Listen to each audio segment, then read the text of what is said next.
पहला हमारा एक डेंटिंग कैम्प हुआ था इन पोया का, वो हमारे भाई सैफुल्लाह शाहबंदी मरूम अल्लाह मग़फ़िरत करे, अल्लाह मग़फ़िर ले, और हम उनके नाम पे किए थे हम लोग आलाफरा में। इंशाल्लाह ये जो आयुर्वेदिक कैम्प है, डॉक्टर साहब ने कहा, हमारी इनकी दोस्ती हुई और इनके कैम्प ने हमने कुंदापुर में जाके अटेंड भी किया, अच्छा लगा।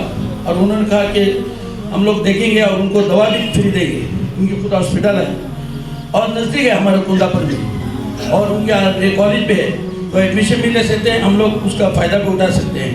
बहरहाल आज हमारा एक कैम्प है इनायतुल्लाह अभिमानी संघा, इनायतुल्लाह फ्रेंड क्लब जो हमको चाहते हैं उनकी तरफ से हम आज कर रहे हैं, तो उनका मैं अपने चाहने वालों को सबका शुक्रिया अदा करता हूँ। आज कोविड का मामला है, हम ज़्यादा आदमी को दावत नहीं दे, यहाँ पे हमारा सबका अपॉइंटमेंट है, 175 आदमी यहाँ पे एडमिशन हुआ है ऑलरेडी, सबको भी हम टाइमिंग दिए, सब एक ही टाइम पे आएंगे तो थोड़ा मुश्किल हो जाएगा, तो टाइम भी अच्छा नहीं है हमारा।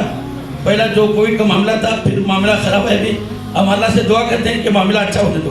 भटकल का हमारे ज़िले का मामला अभी तक मामला अच्छा है, तो हम उसको एहतियात करना चाहिए।